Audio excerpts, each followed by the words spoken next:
We are excited for a very special edition of Talk at the Table. We are joined by our friends Drew Barrymore, host of the Drew Barrymore Show, and her Drew's News, co-host Ross Mathews. Hi. What a so smile. Just Instagramming about us. Cute. Good morning, everybody. Good morning. So we're joining forces, as we often do, to bring you some of the stories that we're all talking about this morning. It's called Talk at the Table. We got a table. We're talking.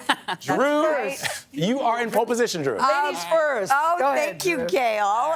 Okay, my talk at the table is about online dating. Ooh. Now, there are a lot of new words that younger people that are under 25, are using to describe their dating life. And older adults have no idea what they mean. So Tinder Australia decided to write a dictionary to help explain what these new words mean. Here are some examples. Date view, that term, is when a date feels more like an interview. That's good. Kitten fishing is when you embellish aspects of your life on dating apps, different than catfishing, when you pretend to be someone else entirely. Kitten fishing sounds catty. This one, it does. I like. It's called a situationship. It's the in-between period when you're more than a fling, but not quite a couple. And you like that, Gayle? You like that one? Situationship. I know. I feel like that feels more apt to my life. And cushioning is when you keep several backup relationships going to cushion the blow in case that main relationship that makes sense to me. doesn't work out. Cushioning in my day meant something different. I know. Tinder says the new dictionary aims to help make today's dating conversations a little more universal so that everyone can share in what Vlad is saying. We don't judge. I'm scared to find out what that means in your life, Matt Dussier. Back to my diary from the 90s, Gayle. Notice I'm not asking any follow-up questions. Yes. Ross, your turn. All right. Well, air travel has gotten a lot of flack lately, right? Well, my talk at the table is about plane safety demonstrations, and it's a fun story because we always used to have we sit through those demonstrations when you fly. The flight attendants do it, but a Southwest flight attendant recently decided to give passengers sort of a unique show. That was a lot of fun. Take a look. Oh. There are 6 emergency exits on this aircraft, 2 forward door exits, 2 overwing exits, and 2 doors in the rear of the aircraft. Signs overhead and lights on the floor will lead you to an exit. Remove the vest from the pouch as shown on the safety information card. Place the vest over your head, wrap the black strap around your waist, and buckle it in front. Pull away to tighten. Once outside the aircraft. So good. Until you say the pop of the collar. Well, the video was posted on Twitter, went viral, and the headline was "The best Southwest flight attendant ever." #give him a raise. I know. I wish we knew his name because now if people have gotten so used to it, they don't pay attention. But you should always pay attention to the safety thing. Always. I like when he popped the collar. I did so too. cute. And he got the attention. And made it fun. Man is saving lives. Yeah, he is. Gayle, you're next. My talk at the table is more of our interview. Before you guys came, we had an interview with Daniel Ek, the head guy at I was Spotify. watching. You were watching? I Thank was. You, I'm a big Ross. fan, Gayle. Because they've changed their page. So we talked about AI, also known as artificial intelligence.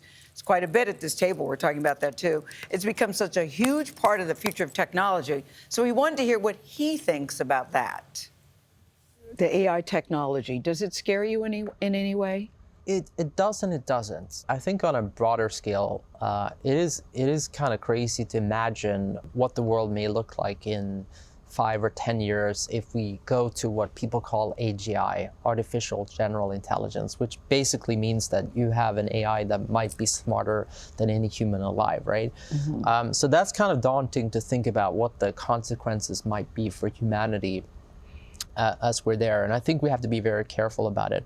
But at the same time, on the other side, it's also so obvious that AI can help so much by making, both experiences better and easier for all of us to deal with. And that's pretty much in every single field. It reminds me of the conversation you had with the head guy at Microsoft. Yeah. Sundar, everybody's looking at AI. Yep. Does it frighten you guys? Well, it was interesting. We did a story on how college students can now access a program where they just say what the subject is, and it writes the paper for you. And then I said, okay, let me do one next to you, typing in something slightly different.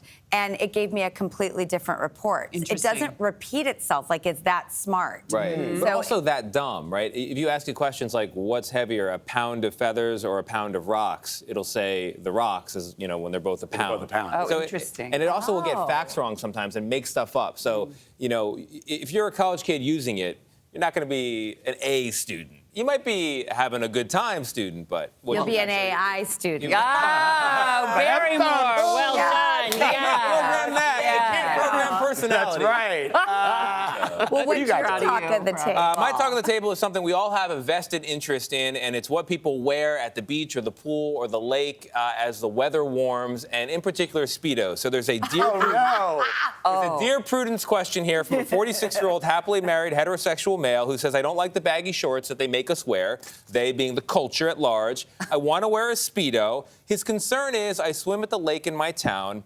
and there are children there and families, and I don't want to make a giant scene or ruin the place for others. So the question is, will wearing a tight-fitting suit for this individual be seen as creepy or sexual? What does he look like? Well, that's not clear. There is, it's a letter. fair It's just a letter to Dear I Prudence. do think that matters. Does it, you think? I'll tell you what Dear Prudence had to say if anyone else wants to weigh in. Yeah, what did she say? I don't like Speedo. She said, "Go for it. Go for it. You be you.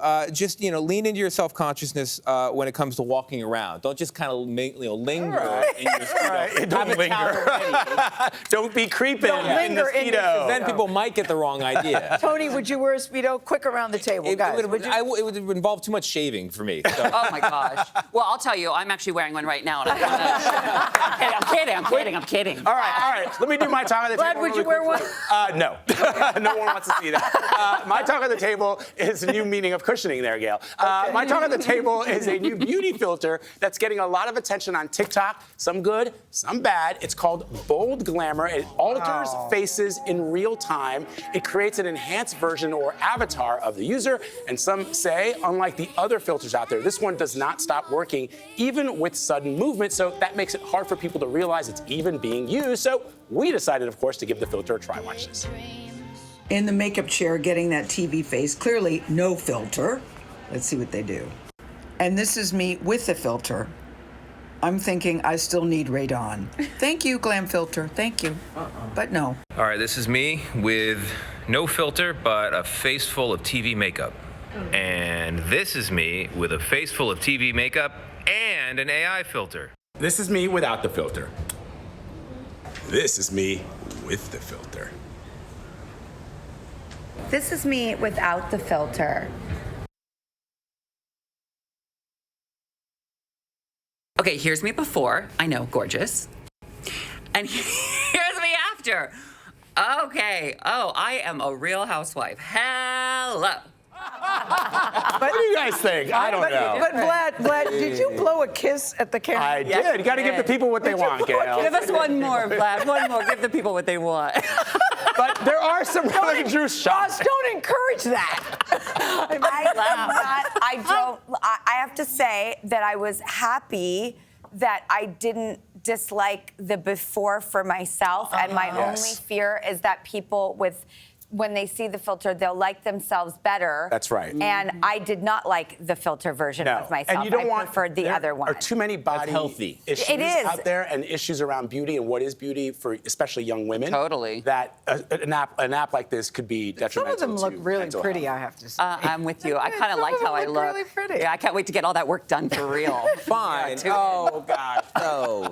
guys. Love yourself as you are. Of course. Yes, Present yourself Ross and his as you Speedo. are. We're going to leave you with that. But you're not Barrymore wrong. and Ross It was yes. pretty. You're not wrong. It was pretty. attractive. So pretty. Thank you, guys. Thank you so Thank much. you. Drew Barrymore show. so Great much. article on you, Drew Barrymore, in the LA Times. That Show you is doing well. No, contributed to. bravo to Thank you. you. Drew Barrymore show, weekdays on stations around the country, as they say, check your local listing.